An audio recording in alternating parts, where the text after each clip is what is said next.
Hello, one and all. It's my video Dr. Stone, chapter 185, Lovely Cleavage Plane. And I'm not gonna lie, when I first read that title, I really, truly, honestly expected this chapter to be about Senku making some sort of boob-shaped plane. I am not joking.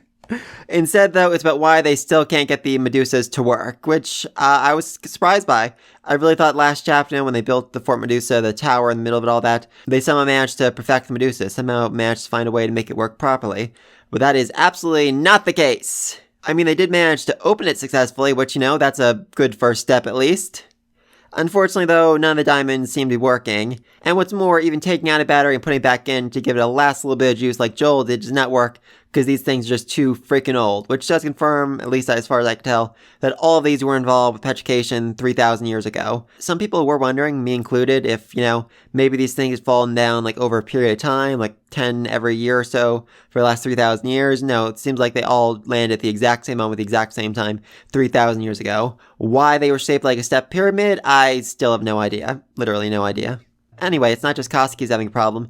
Joel is struggling as well. Even if he makes dozens and dozens of perfect diamonds, they are all failing again and again and again.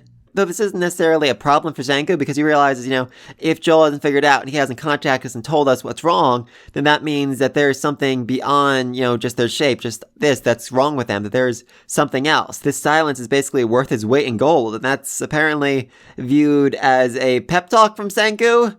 Kosuke is on the verge of tears, and Chrome is shocked, like, wow, I never thought I'd hear Senku encourage someone, and Luna's like, wait a minute, that counts as encouragement to you monsters? Yeah, actually, that makes a lot of sense. I know Senku, I'm dating Senku, apparently.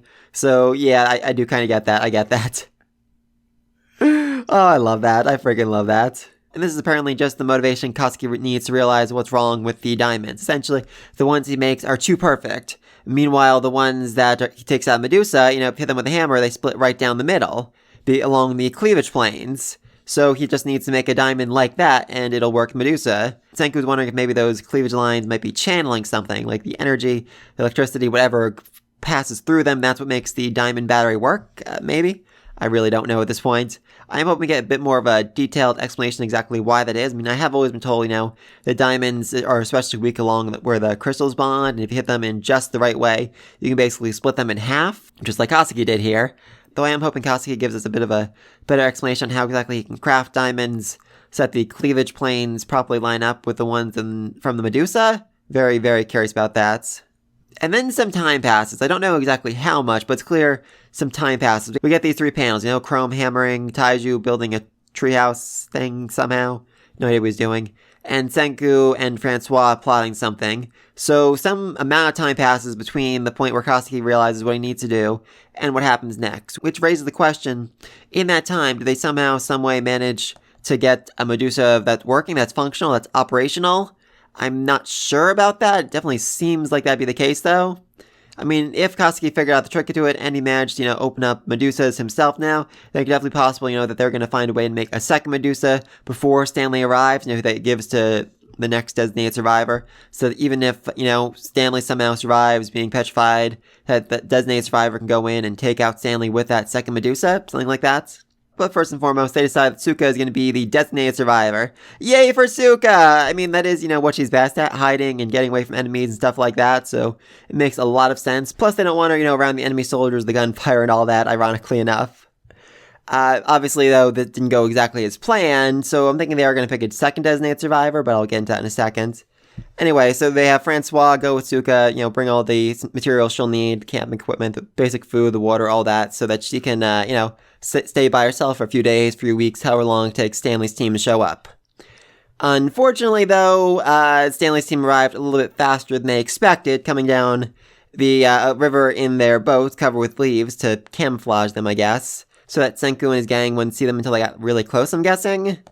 Anyway, that's bad. Lots and lots of enemy soldiers with guns. Big, big guns. As well as Jinro and Matsukaze. Yay! They're still alive. We have not seen them in quite a while, and I was hoping, the enemy soldiers would bond with him a little bit, like they'd start liking Jinro because he's basically a clown that keeps them entertained. Does not seem to be the case. The one soldier's yelling, "Keep up the pace, prisoner!" much to Jinro's dismay.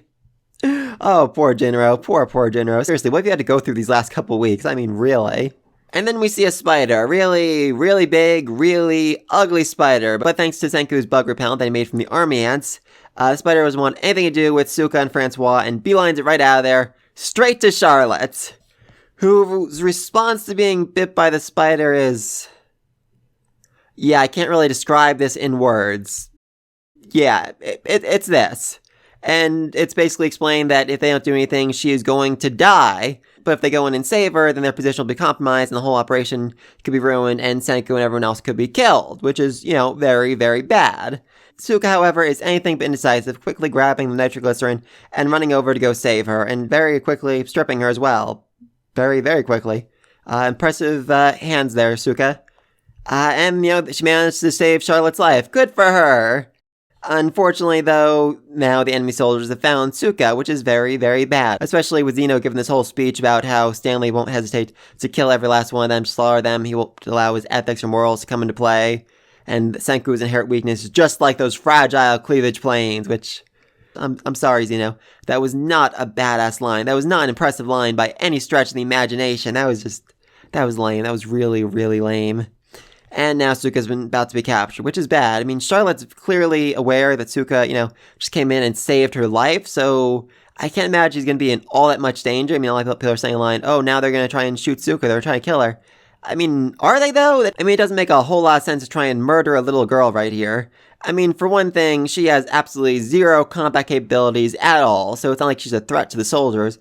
It's not like they're afraid, oh, if we let her go now, she'll end up killing us down the road. No, they don't think that whatsoever. Secondly, like I said, she has saved Charlotte. She has saved their companion's life, their sister-in-arm's life, so really can't imagine they'd want to kill her after that. And thirdly, let's not forget, they're trying to find Zeno. They want to find Zeno. Suika knows where Zeno is. They can't ask Suika any questions if they kill her. So the goal is definitely going to be more, let's try and capture her rather than, let's kill her. I don't even think that's going to be all that hard. All they have to do is basically say, hey, you, we'll kill Jinro over here if you don't surrender. And then, she'll surrender. Yay! So the question is, are they just going to capture immediately, or is there going to be a chase? If there's a chase, that could be problematic. I mean, I can't imagine, Suika's going to give up Senku under any circumstances, even if, she's being tortured. But if she attempts to flee, she will flee in the exact opposite direction of Senku and their base. At which point, Stanley probably realized very quickly, okay, she ran south, and their base is probably to the north. Let's go that way. The big question, though, is Francois going to be captured here?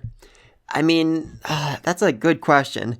Will she abandon Suika to go warn everyone else back at the camp? I mean, like I said, it seems very unlikely that Suika's actually going to be killed here, that the soldiers are going to try and kill her here, so it would make sense for Francois to basically make a run for it back to camp and tell everyone what happened.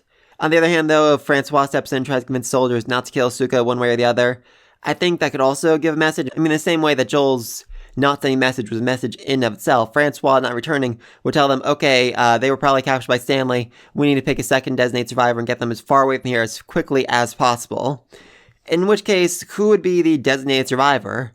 Now, Senku is the obvious choice because I definitely think Stanley's going to survive the blast, and as a result, it's going to be an ultimate battle, designated survivor versus Stanley, but I feel like if Stanley didn't see Senku, in the base, he would realize, okay, this is absolutely definitely a trap. Senku was off somewhere plotting something, so we shouldn't approach the base. Chrome, on the other hand, though, would definitely be underestimated. I mean, he's basically a primitive from this primitive age, so there's no way he could be a threat. There's no way he could be plotting something up to something far away from here that we need to be worried about, which could lure the enemy soldiers in and allow Senku to petrify all of them. I mean, the big problem with that, though, is that then Senku would lose his crack scars, and a lot of people really, really don't want that to happen, but...